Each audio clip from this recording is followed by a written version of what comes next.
নমস্কার, আমি দেবপ্রিয়া। আজ আমরা চলে এসেছি ঋষিবাণী ইনস্টিটিউট অফ ভেদিক অ্যাস্ট্রোলজিতে এবং আমরা আমাদের মাঝে পেয়ে গেছি একজন প্রখ্যাত জ্যোতিষবিদ শ্রী অর্জুন চক্রবর্তী মহাশয়কে। নমস্কার দাদা। নমস্কার। কেমন আছেন? হ্যাঁ, আমি ভালো আছি।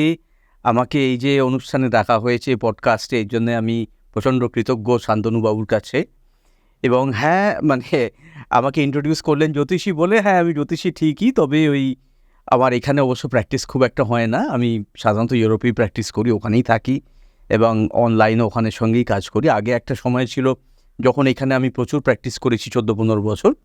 তো কেউ আমাকে হয়তো মনেও রাখতে পারেন। কিন্তু আমি মেনলি মনে করি যে আমি যতটা না জ্যোতিষী, তার থেকে বেশি আমি জ্যোতিষ পড়াতে বেশি ভালোবাসি, জ্যোতিষের বিষয় লেকচার দিতে বেশি ভালোবাসি। এবং জ্যোতিষ চর্চা, যেটাকে কনসালটেশন বলা হয়, সেটা অবশ্যই আমার একটা কাজের অঙ্গ। কারণ আমি মনে করি কনসালটেশন না করলে আমার মাথার শার্পনেসটা কমে যাবে। কিন্তু আমি এনজয় করি বেশি পড়ানো এবং লেকচার দেওয়া। আমাদের বিষয় আজকে হচ্ছে বিবাহ। আমরা সকলেই জানি বিবাহ পূর্ব নির্ধারিত। আমাদের হিন্দু সমাজে এই কনসেপ্টটাকেই ফলো করা হয়, কিন্তু বিদেশে এই বিষয়টাকে ঠিক কিভাবে দেখা হয় যদি একটু বলেন। বিবাহ নিয়ে ওনাদের কি ধারণা, একটা নিয়ে আমার মনে হয় আমার মতো দর্শকদেরও খুব ইন্টারেস্ট এই বিষয়টার প্রতি আছে। খুব সুন্দর প্রশ্নটা করেছেন। আসলে ধারণাটা ওদের মধ্যেও কিছুটা আছে, এটা পূর্ব নির্ধারিত ধারণাটা ওদের ধর্ম এরকম কিছুটা আছে ঠিকই। কিন্তু তাহলেও একটা ব্যাপার হচ্ছে কি, আমরা যে দেশেই জন্মাই না কেন, অনেক কিছুই পূর্ব নির্ধারিত থাকতে পারে। কেউ মনে করেন মৃত্যুও পূর্ব নির্ধারিত। তা বলে কি আমরা শেষ মুহূর্ত অবধি চিকিৎসার চেষ্টা করি না? তেমনই বিবাহের ক্ষেত্রেও পূর্ব নির্ধারিত হোক বা না হোক, সেটা নিয়ে বিভিন্ন মত থাকতে পারে। কিন্তু আমাদের প্রচেষ্টা সব দেশে, সব সমাজেই সবসময় থাকে যে এমন কোনো একটা জীবনসঙ্গী আমরা পাশে পাবো, এমন কারোর সঙ্গে আমার বিবাহ হবে যে কিনা আমার একটা উপযুক্ত পার্টনার হিসেবে আমি তাকে পাবো। তো আমিও তার কাছে একটি উপযুক্ত পার্টনার হব, সেও আমার কাছে একজন উপযুক্ত জীবনসঙ্গী হবে। তো সেই প্রচেষ্টা সব দেশেই আছে। কোনো দেশে বিভিন্ন রকমভাবে তারা জীবনসঙ্গী খোঁজার চেষ্টা করে। আমাদের দেশেও তার বিভিন্ন, আমাদের যেমন অ্যারেঞ্জ ম্যারেজ আছে, কিছু দেশে, অনেক দেশেই এখন অ্যারেঞ্জ ম্যারেজ আছে। কোনো দেশে অ্যারেঞ্জ ম্যারেজ একেবারেই নেই। কোথাও কিছুটা অ্যারেঞ্জ ম্যারেজ হয়, কিছুটা স্বনির্বাচনে বিবাহ হয়। তো সেই জন্যে আমাদের জ্যোতিষে যেরকম বিদেশি জ্যোতিষও আছে, যে যতই সেটা পূর্ব নির্ধারিত হোক বা না হোক, আমরা একটু ছকটক মিলিয়ে দেখার চেষ্টা আমরা করি। কিন্তু এটা বেসিক্যালি অ্যারেঞ্জ ম্যারেজের ক্ষেত্রেই বেশি হয়। আর আমি যেখানে বিদেশের সমাজে কাজ করি, সেখানে তো অ্যারেঞ্জ ম্যারেজের কনসেপ্টটা এখন আর নেই। তো সবাই নিজেরাই ঠিক করে। তো হ্যাঁ, তাও আমি বলবো যে ওরা একটা জিনিস অনেক সময় জ্যোতিষীকে দেখায়, যে বিবাহের একটা শুভ দিন আমাকে বলে দাও। কারণ ওদের ওখানে ঠিক ওরকম পঞ্জিকা থাকে না। বিবাহের কোন দিনটা আমাদের দুজনের পক্ষে বেস্ট, যাতে আমাদের বিবাহটা পরিণতি ভালো হয়। আর একটা জিনিস হচ্ছে যে যদি আমাদের মধ্যে কোনো কিছু অমিল থাকে আমাদের ছকে, সে অমিলগুলো কোথায়, কোন বছরে সেই অমিলগুলো বেশি ফুটে উঠতে পারে, এবং কি প্রকারে আমরা সেই সমস্যাগুলো থেকে বেরিয়ে আবার দুজনের হাত ধরে সেই সমস্যাগুলো থেকে বেরিয়ে জীবন কাটাতে পারি। তো ওরা এইভাবে এই দিকটাকে দেখে। তো আমাদের সমাজও যখন বিবাহ হয়ে যাওয়ার 5 বছর 7 বছর পরে সমস্যা হয়, তখনও আমরা যেভাবে দেখি, ওরাও ব্যাপারটা কিছুটা ওই রকমভাবেই দেখে। আমাদের বৈদিক জ্যোতিষে যেরকম সপ্তম ঘর থেকে, রাশিচক্রের সপ্তম ঘর থেকে আমরা বিবাহের স্থানটা বিচার করে থাকি, পাশ্চাত্য মতে ঠিক এই বিবাহের বিচারটা বা এই অ্যাস্ট্রোলজিক্যাল টোটাল বিচারটা ঠিক কিভাবে হয় যদি একটু বলেন। হ্যাঁ, আমি বেশি টেকনিক্যাল বলবো না, মানুষকে আমি বিরক্ত করতে চাই না। তবে আপনার জ্যোতিষ জ্ঞানের প্রশংসা করছি। তো যাই হোক না কেন, হ্যাঁ, সপ্তম ভাবকে আমাদের বিভিন্ন নাম দেওয়া হয়েছে। একটা ভাব দেওয়া হয়েছে কলত্র ভাব। কলত্র মানে হচ্ছে আমাদের স্বামী বা স্ত্রী। আর একটা ভাব দেখে মজার নাম দেওয়া হয়েছে মদন ভাব। মদন দেবতা মানে কাম ভাব। তো সেক্ষেত্রে এটা সপ্তম ভাব থেকেই বিচার করা হয়। তার মানে এমন কোনো ব্যক্তি যার সঙ্গে বিবাহ হতে পারে বা বিবাহ হলো না কিন্তু কাম সম্পর্ক থাকতে পারে, সেও কিন্তু সপ্তম ভাব থেকে বিচার্য। ব্যভিচারও ক্ষেত্রবিশেষে সপ্তম, ক্ষেত্রবিশেষে অষ্টম থেকে বিচার করা যেতে পারে।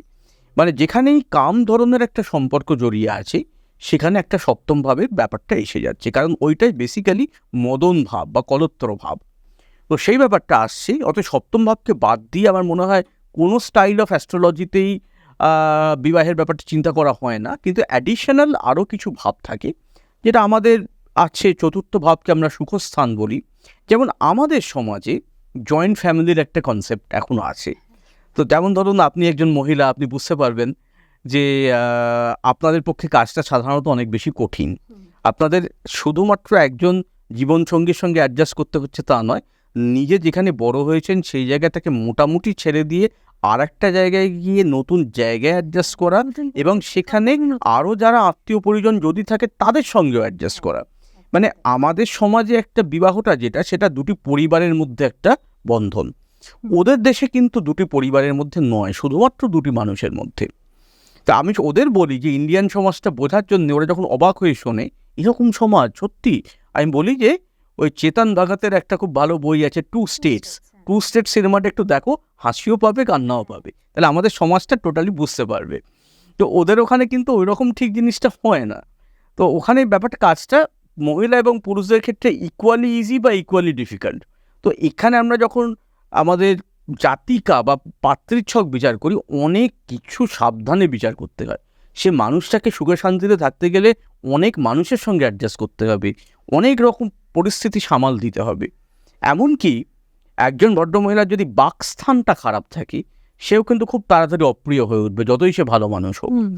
কিন্তু ওদের দেশে কিন্তু অতটা ওই দিকগুলো আমাকে দেখতে হচ্ছে না। কিন্তু অ্যাট দ্য সেম টাইম একজন পুরুষের ক্ষেত্রে কিন্তু আমাদের দেশে কাজটা তুলনামূলক সহজ। হ্যাঁ, তাকেও অবশ্য শাশুড়িকে ভালো সন্তুষ্ট রাখতে হবে, মানছি, কিন্তু ওদের দেশে ব্যাপারটা একটু অন্যরকম। এবং যে ডিভোর্স যে বিভিন্ন রকম হয় তার কারণগুলো আমাদের দেশে আলাদা হয়, ওদের দেশে আলাদা হয়। কিন্তু সব সমাজের মধ্যেই কিছু ভালো মন্দ দিক আছে। আমি কখনোই বলবো না যে আমাদের সমাজটা খুব ভালো, বিদেশি সমাজ যেহেতু বেশি ডিভোর্স হচ্ছে খুব খারাপ, তা নয়। কারণ আমাদের দেশে অনেকে সারা জীবন অসুখী থাকে, অভিনয় করে তারা সুখী আছে, তার থেকে তো ডিভোর্স হয়ে গেলেই ভালো হতো। এই যে আপনি বললেন বাকস্থান খারাপের ব্যাপারটা, তো এখান থেকে আমার মনের মধ্যে একটা প্রশ্ন জাগলো যে কোন অ্যাস্ট্রোলজিক্যাল কম্বিনেশন থেকে এগুলো বিচার করা হয়? মূলত আমরা লগ্ন এবং স্পেশালি বাকস্থান ধরা হয় দ্বিতীয় ভাব।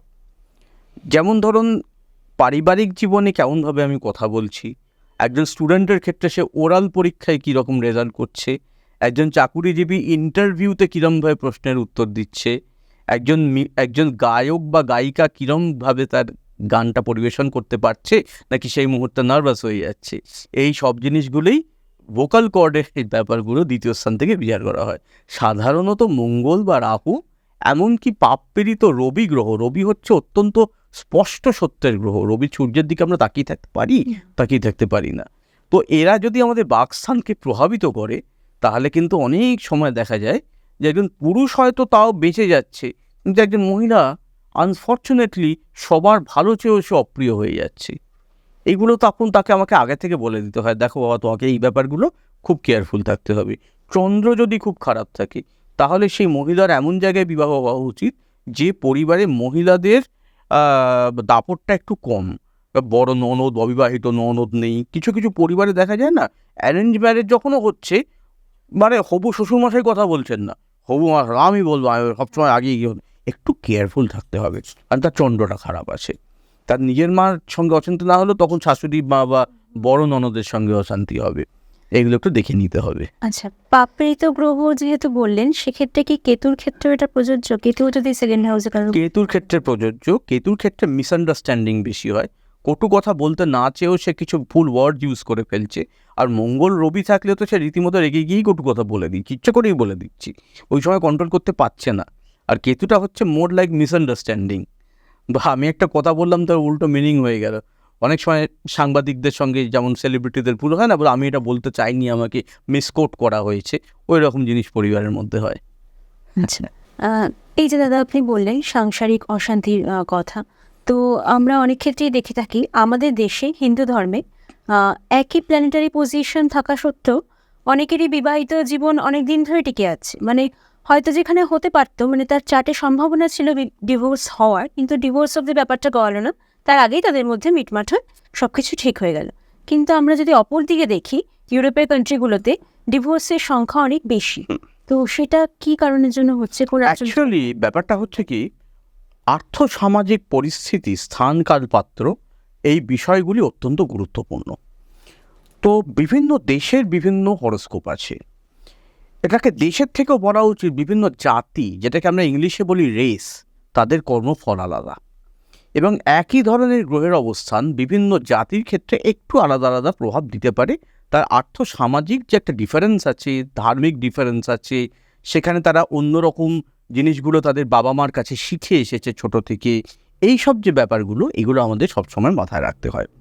তো যেমন ধরুন এই যে ব্যাপারটা যেটা আপনি বললেন যে হ্যাঁ, ধরুন আমি একটা শ্লোক আমার মনে আছে, আমি যখন খুব সংস্কৃত গ্রন্থগুলো পড়তাম, একটা শ্লোক আমার মনে আছে, এটা আমাদের দুটো বৈদিক জ্যোতিষেরই ভারতীয় সমাজের জন্যে। এটা অবশ্যই সেই রামায়ণ মহাভারতের যুগের শ্লোক। তখন বলা হচ্ছে যে একটা পার্টিকুলার গ্রহ কম্বিনেশন এক জায়গায় হলে একজন পুরুষ মানুষের 100 জন সুন্দরী স্ত্রী থাকবে, আর এখন যদি সেই কম্বিনেশনটা হয় তাহলে একটি সুন্দরী স্ত্রী থাকবে। কারণ তখন সমাজটা আমাদের দেখবেন যে আমাদের কিন্তু এক একজন, আমাদের পাণ্ডবদেরও অনেক স্ত্রী ছিলেন, এবং আমাদের যখন কুলীন প্রথা টথা সেই সতীদাহের টাইমে থেকে একজন ব্রাহ্মণের, কুলীন ব্রাহ্মণের 100-র ওপর স্ত্রী ছিল। আবার এই যে কম্বিনেশনটা, অতএব এটা তো আমাদের দেশেই বিভিন্ন টাইম অনুসারে চেঞ্জ হয়ে যাচ্ছে। আপনি একটা শহর থেকে একটা গ্রামে গেলে দেখবেন একটি মেয়ে 14 বছরে একটা বিয়ের যোগ এখন আপনি দেখতে পাচ্ছেন শহরে। আপনি বলবেন এটা তো পড়াশোনার যোগ, একটু প্রেম আসতে পারে। ওই যোগটায় হয়তো আপনার ঘর থেকে 50 কিলোমিটার দূরে একটি প্রত্যন্ত গ্রামে সে মেয়েটি বিয়েই হবে, অ্যারেঞ্জ ম্যারেজই হয়তো হয়ে যাবে। তো এবং যখন আমি বিদেশের কালচারের কথা চিন্তা করছি তখন তো অনেকটাই ডিফারেন্স। যেমন ধরুন আমি যখন প্রথম বিদেশে গেছিলাম, ইটস জাস্ট আ জোক, কিছু মনে করবেন না, তখন 2007 সাল, আমি একটা দেশে লেকচার দিতে গেছি সুইডেনে। তো ওখানে আমার লেকচার হয়ে যাওয়ার পর একজন বুড়ি ভদ্রমহিলা বসেছিলেন, তিনি আমার কথাগুলো শুনছিলেন। কথাগুলো শোনার পর তারপর যখন লেকচার হয়ে গেছে আমি বেরিয়ে এসেছি, বলছেন বাবা তুমি কি বিবাহিত? আমি বললাম হ্যাঁ আমি বিবাহিত। কতদিন বিবাহ হয়েছে? বললাম এই আমার 3-4 মাস বিবাহ হয়েছে। বাবা তোমার কতগুলি সন্তান আছে? স্বাভাবিকভাবে প্রশ্নটা করলেন। কতটা ডিফারেন্স বুঝতে পারছেন? তোদের ওখানে সন্তানের সঙ্গে বিবাহের কোনো সম্পর্ক নেই। আবার এখানে কটা বিবাহ হচ্ছে, কি হচ্ছে, সেই ব্যাপারটাও আলাদা। বিবাহ করাও প্রয়োজন বোধ করেন না ওরা। এমন সিচুয়েশনও হয়েছে, একটি 25 বছরের আমার ক্লায়েন্ট, সে আমাকে বলছে কালকে আমার বাবা মার বিয়ে, ওরা বিয়ে করবে ঠিক করেছে, আমার খুব আনন্দ হবে, তুমি একটু প্লিজ এসো চাচ্ছি। তারা একসঙ্গে ঘর করছেন 30 বছর, তারা সিনিয়র সিটিজেন, হঠাৎ ইচ্ছে যে চলো মজা করে বিয়ে করা যাক। তাদের 25 বছর, 23 বছর, 24 বছর করে সব ছেলে মেয়ে আছে। বিভিন্ন জায়গায় আমার যখন পাকিস্তানি ক্লায়েন্টরা আমাকে ফোন করে, আমি তাদের কাছে টাকা নিতে পারি না, কারণ পাকিস্তান থেকে টাকা আমার অ্যাকাউন্টে ঢুকলে আমি বিভিন্ন রকম সমস্যায় পড়তে পারি, কেন এসছে, কোথা থেকে এসছে, আমি বিপদ হতে পারি। তো তারা তাদের নাম চেঞ্জ করে, বিশেষ করে দুটি মেয়ে, তারা আমাকে খুব ভালোবাসে, আমার দাদা দাদা ভাইয়া ভাইয়া করে। তো তাদের বক্তব্য হচ্ছে তাদের বিয়ে হচ্ছে না। তাদের দুজন যখন প্রশ্ন করছে কবে বিয়ে হবে, তাদের প্রশ্নে এটাও থাকছে আমি কত নম্বর বউ হব। তাহলে স্থানকাল পাত্র অনুসারে চেঞ্জেস যেগুলো হয়, সেগুলোতে আমাদের সিস্টেমগুলোকে ক্রমশ অ্যাডজাস্ট করতে হয়। আমি যখন একটা নতুন দেশে যাই, সেখানকার আগে তাদের দেশের লোকের সঙ্গে আমি অনেক আলোচনা করি অনলাইন। তা আমার যারা অর্গানাইজার তাদের, তোমাদের ওখানে পড়াশোনা কোনগুলো বেশি পপুলার, সাধারণত কীরকম বয়সে বিবাহ হয়, সাধারণত তোমাদের ছেলেমেয়েরা কি বিদেশে গিয়ে পড়তে চায় নাকি তোমাদের দেশেই থাকতে চায়, তোমরা কি সাধারণত নিজের বাড়ি পছন্দ করো নাকি তোমরা জমি জমা কিনে পছন্দ করো। আমাকে তাকে সমাজটা বুঝে তারপর গিয়ে আমার ব্যাকরণটাকে আলাদা আলাদা করে অ্যাডজাস্ট করতে হয়। দাদা আপনার কাছে আমার আরেকটা প্রশ্ন ছিল, সেটা হচ্ছে আপনার পার্সোনাল একটা ইনস্টিটিউটও আছে যেখানে আপনি জ্যোতিষ শিক্ষা দেন। একটু কাইন্ডলি যদি আপনার ইনস্টিটিউট সম্পর্কে আমার দর্শন বইতে কিছু। আমি সবসময় চাই যে মানুষ একটু নিজেদের ধর্মটার বিষয়ে জানুক, তার মধ্যে জ্যোতিষের বেসিক্সটা শেখা খুব গুরুত্বপূর্ণ বা খুব কার্যকরী, গুরুত্বপূর্ণ না হলেও খুব কার্যকরী। কারণ জ্যোতিষ একটা অত্যন্ত ইন্টারেস্টিং সাবজেক্ট। আপনারা যে বিভিন্ন প্রোগ্রাম দেখেন, ইউটিউবে দেখেন, একটু বই পড়ে যেটা শিখছেন, অনেক কংক্রিট ওয়েতে 6 মাস সময় দিলে আমরা আপনাকে কিছুটা শেখাতে পারবো। তারপরে আপনি ডিসাইড করবেন যে আপনার আর পড়ে এগোতে ইচ্ছে নাকি এইটুকুই ঠিক আছে। তো এইভাবে আপনারা আমাদের ইনস্টিটিউটে যোগাযোগ করতে পারেন। আমাদের ইনস্টিটিউটে খুব সুন্দরভাবে আমরা খুব ফ্রেন্ডলি ওয়েতে অনলাইন ক্লাস করাই, আপনাদের কোথাও দৌড়োদৌড়ি করে ক্লাস করতে হবে না। এবং আমাদের ইনস্টিটিউট আছে ঢাকুরিয়াতে এবং দুর্গাপুরে, ইনস্টিটিউট অফ অ্যাস্ট্রোলজিক্যাল সায়েন্স। তো সেখানে আমি প্রিন্সিপাল। এবং আমি সত্যি বলতে কি এখানে আমি ক্লায়েন্ট দেখি না, আমি বিদেশেই মেনলি থাকি, বা কেরালা বা বেনারস এই সব জায়গায় ফরেনারদের সঙ্গে আমি কাজ করি। কিন্তু যখন ক্লাস হয় তখন মাঝে মাঝে আমি স্পেশাল ক্লাসেস নিই।